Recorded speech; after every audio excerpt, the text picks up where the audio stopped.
Welcome back to Latent Academy. आज की इस वीडियो में हम देखने वाले हैं मैथ्स के मैराथन के बारे में। मैथ्स का मैराथन जहां जो भी इम्पोर्टेंट पॉइंट्स है आपके सीटेट के लिए, हम सारे इम्पोर्टेंट पॉइंट्स के ऊपर डिस्कस करने वाले हैं। तो चलिए बिना किसी टाइम वेस्ट के आप इजीली सारे इम्पोर्टेंट पॉइंट्स को देख ले और सीख ले जो आपके आगामी सीटेट में बहुत ही महत्वपूर्ण है। चलिए बिना किसी टाइम वेस्ट के हम क्लास को शुरू करते हैं। सबसे पहले देखिए मैथमेटिक्स। मैथमेटिक्स होता क्या है, इसका कहाँ से आया?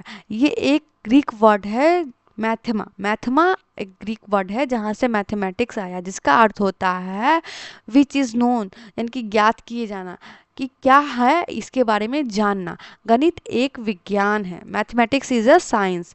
संख्या पर यह आधारित होता है, साथ ही साथ गणना पर आधारित होता है, तार्किक चिंतन का ये मौका देता है। ये 6 थीमों पर आधारित होता है। सबसे पहला तो नंबर, दूसरा पैटर्न, और तीसरा आंकड़ों का प्रबंधन, चौथा पैसा, पांचवा मापन और छठा ज्यामितीय। इन सभी चीज़ों पे, इन सारे थीमों पे हमारा मैथमेटिक्स जो है वो निर्भर करता है। अब हम मैथ्स के नेचर को देखते हैं कि मैथ का नेचर क्या होता है। मूर्त से अमूर्त की तरफ, यानी कि जो हम जान रहे होते हैं उससे अनजान की तरफ। विशिष्ट से समान की तरफ, यानी कि कोई एक स्पेसिफिक चीज़ है उससे हम समानता की ओर जाते हैं, उसको कहते हैं। अब ये आप विशिष्ट की बात करते हो। अगर मैं आपको कोई एक ऐसा प्रॉब्लम दूं कि आपको ये सॉल्व करके बताना है कि ये क्या होता है, तो ये एक विशिष्ट है, ये एक जटिल प्रक्रिया के फॉर्म में। इसको मैं जब सॉल्व करूंगी तो ये एक सिंपल फॉर्म में आ जाएगा। तो इस चीज़ को क्या कहा जाता है? विशिष्ट से समान की ओर। साथ ही ये क्रमबद्ध होता है, इसके बाद कोई ना कोई एक पैटर्न फॉलो होगा, तो उसको क्या कहा जाएगा?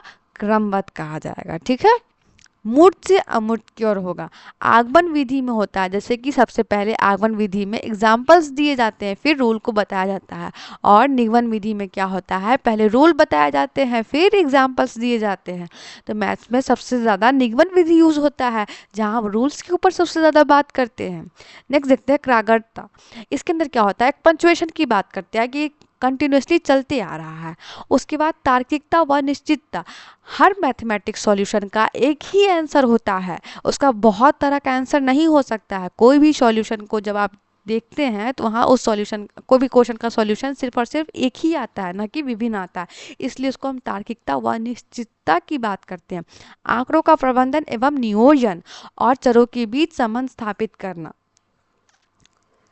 नेक्स्ट देखते हैं फीचर्स क्या है हमारे मैथमेटिक्स के। हमारा मैथमेटिक्स एब्स्ट्रैक्ट होता है, साथ ही साथ लॉजिकल होता है, उसके अंदर क्लैरिटी होती है, मौलिकता होता है, विशिष्टता होता है, और परिणाम की निश्चितता होती है। साथ ही यथार्थ भी होता है, संख्यानात्मक निष्कर्ष होता है, वैश्विक विषय है, और प्रगतिशील व बौद्धिक भी है। ये हमारा मैथ्स का फीचर है। ठीक है। अब हम मतलब मैथमेटिक्स को देखते हैं। मैथमेटिक्स को दो पार्ट्स में डिवाइड किया गया। पहला तो प्योर मैथमेटिक्स के रूप में, और दूसरा एनालिसिस के रूप में, एनालिसिस नंबर सिस्टम के रूप में। प्योर मैथ्स के रूप में जैसे कि सबसे पहले अलजेब्रा आता है, फिर ज्योमेट्री आता है, तीसरा मॉडर्न मैथ्स आता है, और चौथा हमारा स्टैटिक्स आता है, जहाँ सिर्फ और सिर्फ मैथ का कैलकुलेशन आता है। लेकिन एनालिसिस नंबर सिस्टम में अप्लाइड मैथ्स, कैलकुलेटरी आता है, साइंस आता है, मैथमेटिकल आता है, एस्पेक्ट्स ऑफ फिजिकल थ्योरीज है, ये सारी चीज़ें आती है, जो इनको दो भागों में डिवाइड किया गया है। अब हम मैथ्स का इम्पोर्टेंस देखते हैं अदर सब्जेक्ट के रिलेटेड। मैथ्स जैसे कि भौतिक शास्त्र में, यानी कि हमारे फिजिक्स में यूज़ होता है, हमारे नक्षत्र विज्ञान में यूज़ होता है, रसायन विज्ञान में यूज़ होता है। मैथ्स का तो हर जगह पे यूज़ है। मैथ्स है तभी तो सब कुछ है। फिजिक्स में, हमारे एस्ट्रोनॉमी में, हमारे केमिस्ट्री में, हमारे बॉटनी जूलॉजी में, उसके साथ साथ इतिहास में भी जहाँ हम घटनाओं को देखते हैं। उसके बाद हमारे भूगोल के अध्ययन में, हमारे अर्थशास्त्र में, हमारे नागरिक शास्त्र में, मनोविज्ञान में, चित्रकला में, शारीरिक शिक्षा में, नैतिक मूल्यों के विकास में, और जीवनों को उपार्जन के रूप में। देखो मैथ को हम हर एक फील्ड में यूज़ करते हैं। फिजिक्स केमिस्ट्री में हम एज ए कैलकुलेशन सॉल्व करने के लिए करते हैं। बॉटनी जूलॉजी में भी हम कहीं ना कहीं एक मेजरमेंट्स के रूप में यूज़ करते हैं। और हम इतिहास के बारे में बात करते हैं तो किसी स्पेसिफिक डेट का वर्णन होता है, किसी स्पेसिफिक ईयर का वर्णन होता है, तो वो भी एक यूज़ हो जाता है। नेक्स्ट चित्रकला की बात करें। चित्रकला में तो हम हमेशा जब भी ड्राइंग करते हैं तो एक हॉरिजॉन्टल और एक वे में ही ड्राइंग करते हैं। यहाँ पे हम डिग्री वाइज ड्राइंग भी करते हैं। तो चित्रकला में भी इसका उपयोग होता है। शारीरिक शिक्षा यानी कि हमें अपनी विकास, कौशल विकास के ऊपर बात करते हैं। मान लो हम अगर एक जंपिंग लगाते हैं या फिर हम एक स्क्वाट करते हैं, स्क्वाट, जंपिंग, इन सब में हम क्या कर रहे हैं, कहीं ना कहीं मैथ्स का यूज़ कर रहे हैं ना, कितनी बार हम कर रहे हैं, ये गणना कहाँ से कर रहे हैं, शारीरिक शिक्षा के प्रयोग में कर रहे हैं ना, तो ये उसी की बात करता है। नैतिक मूल्य का विकास, कि आपके अंदर हैबिट्स होने चाहिए, गुड हैबिट्स, गुड हैबिट्स में भी यूज़ होता है हमारे मैथमेटिक्स का। कितनी बार किसको गुड मॉर्निंग बोलो, कब उठो, कब बैठो, कितने बजे सो, कितने बजे उठना है, कितने बजे कहीं जाना है, इन सभी चीज़ों में मैथमेटिक्स का यूज़ है। जीविका उपार्जन में, मतलब जैसे कि अब हम बाजार गए सब्जी खरीदने के लिए, तो सब्जी खरीदने में कैलकुलेशन का यूज़ हुआ ना, एक सर्टेन अमाउंट का पैसा हम किसी को दिए ना, कोई चीज़ हम खरीद के लेके आ रहे हैं ना, कुछ बेचने ही जा रहे हैं ना, तो एक अमाउंट में हम बेच रहे हैं ना, इन सब चीज़ों को क्या कहा जाता है, मैथमेटिक्स का इंपॉर्टेंस, जो हमारे सारे सब्जेक्ट्स में दिखा जाता है। नेक्स्ट देखते हैं गणित का महत्व, इंपॉर्टेंस ऑफ मैथमेटिक्स। प्रयोगात्मक मूल्य, एक्सपेरिमेंटल वैल्यू क्या है, प्रतिदिन विभिन्न कार्यों जैसे कि समय प्रबंधन, विभिन्न स्तरों पर बजट तैयार करना, विभिन्न परियोजनाओं में परिकलन हेतु गणित प्रयोग होता है। हम अपने प्रतिदिन में इस चीज़ को उपयोग करते हैं। विभिन्न व्यवसायों जैसे कि अकाउंटेंसी, बैंक, दर्जी, कंप्यूटर, टैक्स का काम आदि सब भी में क्या होता है, गणित का प्रयोग होता है। सामाजिक मूल्य, सोशल वैल्यू में क्या होता है, गणित हमें विभिन्न प्रकार के समूहों को बनाने व उन्हें संबंधित करने में सक्षम बनाता है। देश को आपसी लेन देन, व्यापार या व्यवसाय द्वारा संबंध करने के लिए भी गणित की आवश्यकता होती है। अगर मान लो हमें कोई बजट पेश करना होता तो वो क्या हो गया, सोशल वैल्यू के बारे में बता रहा है ना। एथिकल वैल्यू क्या होता है, हम उसके बारे में देखते हैं, यानी कि नैतिक मूल्य। गणित विद्यार्थियों में समस्याओं के अध्ययन व उन्हें हल करने का मार्ग, यानी जैसे कि सच्चाई, न्याय, अपक्षता, धैर्य, अच्छे व बुरे का अंतर, वफादारी, ईमानदारी आदि गुणों का समावेशन करता है।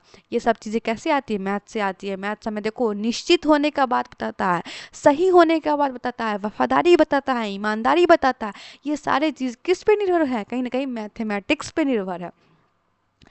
नेक्स्ट देखते हैं कलात्मक सौंदर्यात्मक मूल्य, आर्टिस्टिक और एस्थेटिक वैल्यू, उसके बारे में देखो। विभिन्न कलाओं जैसे कि चित्रकला, रंग कला, मूर्ति कला, ज्यामितीय आकार तथा चित्रों का प्रयोग होता है। इन सब में क्या करता है, हम सब में चित्र में भी कहीं ना कहीं मैंने आपको बताया कि हम मैथ्स का उपयोग करते हैं। नृत्य तथा संगीत, नृत्य सीख, डांस सीख रहे हो तो स्टेप्स के लिए 1 2 3 4 4 2 3 1 हम बार बार प्रयोग करते हैं ना। इन सब चीज़ों में ताल के, नृत्य, चरण आदि गणित में भी संख्या का द्वारा व्यवस्थित होता है ये सारी चीज़ें। नेक्स्ट देखते हैं बौद्धिक मूल्य, इंटेलेक्चुअल वैल्यू क्या होता है, कल्पना शक्ति, यादगार, अवलोकन, ध्यान, खोज, मौलिकता, विचार एवं तर्क आदि बौद्धिक गुणों का विकास करता है। गणित जो होता है वो व्यक्ति को ज्ञान एवं स्रोतों का प्रयोग करने में सक्षम बनाता है। गणित एक ऐसा विषय है जो मानसिक शक्तियों को प्रशिक्षित करने का सुअवसर प्रदान करता है। साथ ही एक सुप्त आत्मा में चेतना एवं नवीन जागृत उत्पन्न करने का भी कौशल गणित के माध्यम से ही संभव है। तो देखो कितना कुछ इंटेलेक्चुअल वे में हमारे ऊपर निर्भर होता है। नेक्स्ट देखते हैं अनुशासन संबंधी मूल्य, डिसिप्लिनरी वैल्यू। गणित का निश्चित, यथार्थ तथा लक्ष्य केंद्रित ज्ञान विद्यार्थियों के मस्तिष्क में अनुशासन उत्पन्न करना होता है कि बच्चा अनुशासन कैसे फॉलो करेगा। गणित मस्तिष्क के कारण की आदत स्थिर करने का एक रास्ता बन जाता है। साथ ही साथ गणित के अध्ययन से विद्यार्थियों में विभिन्न अनुशासनात्मक मूल्यों का संचार होता है, जैसे कि सादगी, शुद्धता, निष्ठा, स्वप्रयत्न, मौलिकता, समस्या विश्लेषण, परिणाम का सत्यापन, ज्ञान प्राप्त करना, ज्ञान विश्लेषण, ज्ञान का अनुप्रयोग आदि। ये सारे चीज कहाँ से आ रहे हैं हमारे अंदर, मैथमेटिक्स की वजह से। सांस्कृतिक मूल्य, कल्चरल वैल्यू, गणित सभ्यता और संस्कृति का दर्पण कहलाता है। इसको किसने कहा था, होंगबेन ने कहा था। गणित का इतिहास हमारी संस्कृति के विकास की तस्वीर प्रस्तुत करता है। गणित अपनी ही सभ्यता तथा संस्कृति को बचाने, आगे बढ़ने तथा नई पीढ़ी तक पहुंचाने में सहायता करता है। गणित विभिन्न क्षेत्रों जो हमारी संस्कृति की रीढ़ माने जाते हैं, जैसे कि इंजीनियर, कृषि, सर्वेक्षण, चिकित्सा, औद्योगिकी, नवोविद्या आदि की उत्पत्ति को बढ़ चढ़कर दिखाता है। ये सारे चीज में प्रयोग भी गणित का ही हो रहा है। अंतर्राष्ट्रीय मूल्य, विभिन्न देशों के मध्य गणित एक बौद्धिक बंधन का कार्य करता है। हमारे देश की सीमाएं, हमारे देश के कोई भी चीज़ की आदान प्रदान, हमारे देश का क्षेत्रफल, हमारे देश की एक सटीकता, ये सारी चीज़ें कहीं ना कहीं हम मैथ से ही देख रहे हैं। यह किसी समाज अथवा देश की सीमाओं से बाध्य नहीं होता। अनेक मुद्दों पर मतभेद रखने वाले देशों में भी गणितीय खोजों के द्वारा आपस में जुड़े हुए हैं। नेक्स्ट देखते हैं व्यावसायिक बिजनेस वैल्यू क्या है। गणित के अध्ययन से अनेक व्यवसाय जैसे कि इंजीनियर, अकाउंटेंसी, ऑडिटिंग का भुगतान, बैंक के कार्य, व्यापार, शिक्षण, आर्थिक नियोजन, गुणवत्ता नियंत्रण, कंप्यूटर अनुप्रयोग आदि व्यवसायों के अवसर प्राप्त होते हैं। विभिन्न व्यवसाय जैसे कि खरीद, ऋण, धन लगाने, शेयर आदि का परिचालन से गणित का महत्वपूर्ण योगदान रहता है। डेविड व्हीलर ने क्या कहा था, हम उसके बारे में देखते हैं। डेविड, बहुत सारा गणित सीखने की बजाय यह जानना कि अधिक उपयोगी है कि गणितीयकरण कैसे किया जाए। मतलब अगर हम बहुत गणित ही सीख ले उससे मतलब नहीं है, हम अपनी गणित सीखे हुए को भी किसी को और दे रहे हैं, समझा रहे हैं, तो वो एक बहुत बड़ा मायने प्ले करता है हमारे जीवन में, रोल प्ले करता है। अमूर्त चिंतन की क्षमता, समस्या समाधान, प्रस्तुतिकरण, तर्क और संबंध बनाना गणित के सौ प्रत्ययों का अन्य विषयों से संबंध बनाना होता है। गणितीयकरण का अर्थ है गणित के कॉन्सेप्ट्स का वास्तविक जीवन में प्रयोग करने की क्षमता को उपयोग मतलब प्रस्तुत करना। देख सकते हैं गणित शिक्षण का उद्देश्य क्या होता है उसके बारे में। वास्तविक जीवन में गणित का प्रयोग करना, हम अपने किसी को गणित सिखा रहे हैं यानी उसके जीवन में उसको चलना सिखा रहे हैं, कहीं ना कहीं अपने स्वयं की कलन विधि का निर्माण करना सिखा रहे हैं, ईमानदारी और सटीकता के गुणों को विकसित कर रहे हैं, समस्याओं की पहचान और हल करने के बारे में बता रहे हैं, विचारों का गणितीयकरण कर रहे हैं, तार्किक चिंतन दे रहे हैं, जीवन से जोड़ रहे हैं, तकनीक का प्रयोग कर रहे हैं, कहाँ और कैसे होगा, आनंद दे रहे हैं, संरचनाएं समझा रहे हैं जैसे कि ज्यामिति, आकृति, इन सब चीज़ों उनको संरचनात्मक संरचनाएं समझ में आती है। देख देखते हैं NCFFS 2022 के तहत क्या है। एल्प्स अप्रोच को प्रेषित करने वाली पामला वीक है। ये ई फॉर एक्सपीरियंस को बताता है, एल फॉर स्पोकन लैंग्वेज यानी कि जिसको हम डिस्क्राइब कर सकते हैं अपनी लैंग्वेज में, पी फॉर पिक्चर्स को बताता है और एस फॉर रिटन सिंबल लिखित संकेत को बताता है। एल्प्स जो है कहीं ना कहीं बच्चे को सीखने के लिए बताता है, जो बच्चा सबसे पहले अनुभव करेगा, फिर बोलेगा, फिर पिक्चर देखेगा, फिर उसको सिंबल के रूप में लिखेगा। जॉर्ज पोलिया ने क्या कहा था, जॉर्ज पोलिया के अनुसार गणित का उद्देश्य क्या होता है। सबसे पहले तो संकीर्ण ऊर्जा, साथ गणितीयकरण करना, फिर सिर्फ आवश्यकता, जो हमारी आवश्यकता है हम उसके ऊपर ही बात करेंगे, और न्यूमेरेसी का यानी कि हिसाब किताब करना, और कॉन्सेप्ट सीखना।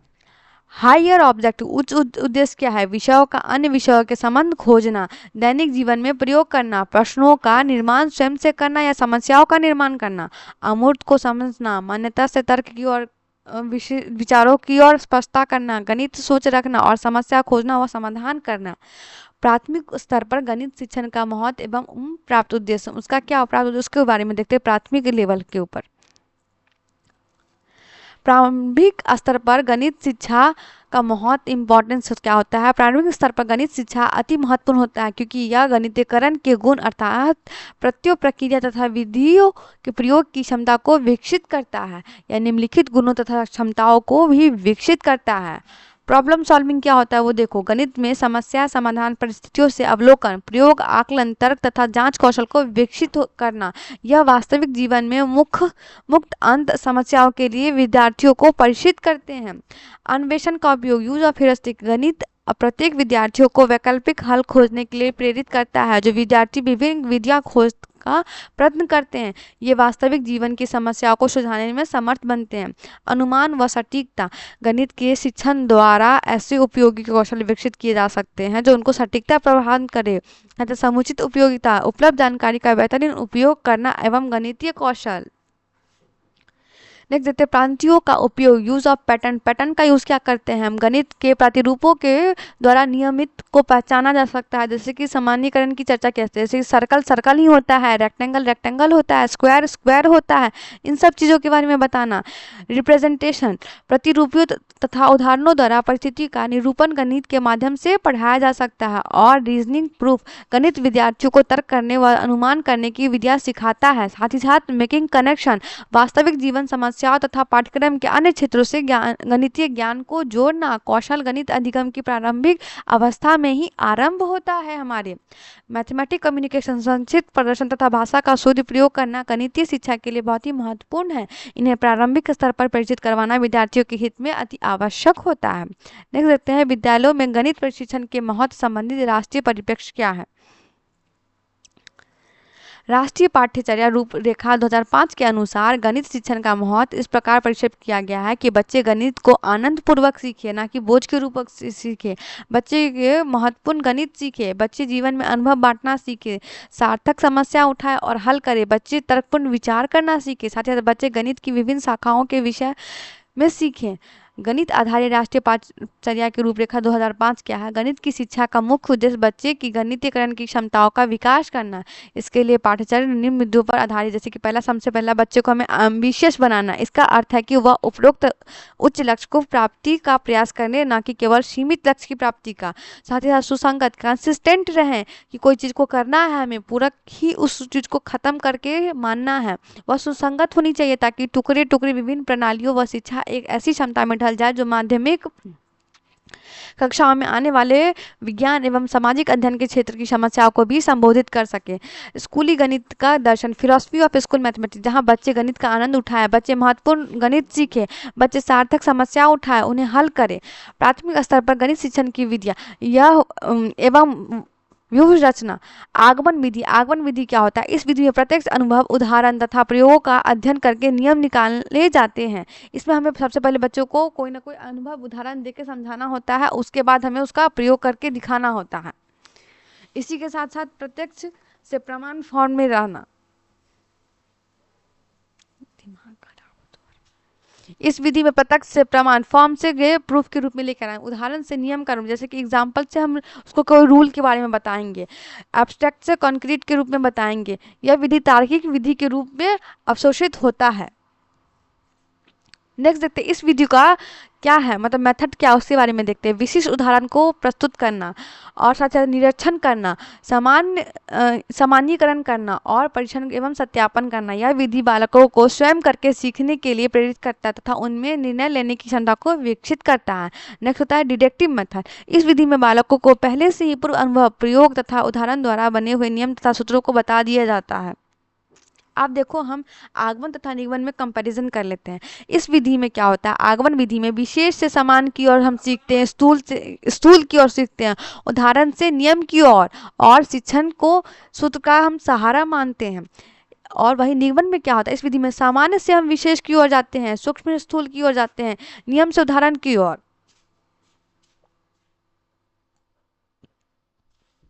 नेक्स्ट देखते हैं, इसमें विद्यार्थियों स्वयं नियम तथा सिद्धांत की खोज करते हैं। इसमें दूसरों की खोज ये गए नियम अथवा सिद्धांतों के ऊपर निर्भर रहना पड़ता है निगमन विधि में। आगमन में देखते हैं, इस यह अनुसंधान का मार्ग है या अनुकरण का मार्ग है। अनुसंधान मतलब खुद से खोजने का माध्यम, और अनुकरण मतलब कुछ चलते आ रहा है उसको फॉलो कर लेना। इस विधि द्वारा क्रम प्रश्न हल करने में भी बहुत अधिक परिश्रम एवं समय की आवश्यकता होती है। इसमें टाइम लग करके कोई चीज़ मैथमेटिक्स को खोजा जाता है। इस विधि द्वारा कम समय एवं परिश्रम में ही अधिक प्रश्नों का हल किया जा सकता है। इस विधि में कक्षा के सभी विद्यार्थियों और अध्यापक सक्रिय रहते हैं। इसमें बच्चा खुद करके सीख रहा होता है, इसलिए अध्यापक और विद्यार्थी दोनों को सक्रिय रहना पड़ता है। इस विधि में अध्यापक को सक्रिय रहना पड़ता है, परंतु विद्यार्थी निष्क्रिय रहते हैं, क्योंकि उनके पास फॉर्मूला ऑटोमेटिक रहता है और फॉर्मूला से बस बना रहे होते हैं। नेक्स्ट देखते हैं, आगमन विधि एक मनोवैज्ञानिक विधि है और यही निगमन विधि जो है वो एक मनोवैज्ञानिक विधि नहीं है। और यह विधि नवीन एवं आधुनिक ज्ञान की ओर प्रोत्साहित करता है। आगमन विधि जो है, वही निगमन विधि जो है, इस विधि में नवीन एवं आधुनिक ज्ञान प्राप्त करने का विद्यार्थियों को अवसर नहीं मिल पाता है। प्राथमिक कक्षाओं तथा पाठ के प्रारंभिक अंशों को पढ़ाने के लिए यह एक विधि बहुत उपयुक्त रूप में है। साथ ही साथ बड़ी कक्षाओं तथा पाठों के कठिन अंशों को पढ़ाने के लिए भी यह विधि उपयुक्त होता है। और आगमन विधि में क्या होता है? इस विधि द्वारा अध्यापन एवं अध्ययन अध्यापन की प्रक्रिया रोचक बनी रहती है, लेकिन निगमन विधि में क्या होता है? इस विधि में अध्ययन और अध्यापन की प्रक्रिया नीरस बनी रहती है। तो दोस्तों, ये रहा हमारा सारा का सारा मैथ्स का इम्पॉर्टेंट पॉइंट, जो हमारे सीटेट के एग्जाम में काफ़ी महत्वपूर्ण रहेगा। आपको ये वीडियो पसंद आई हो तो प्लीज़ लाइक करें, शेयर करें एंड सब्सक्राइब करें। मिलते हैं नेक्स्ट वीडियो में, तब तक के लिए keep learning, keep watching. Thank you so much.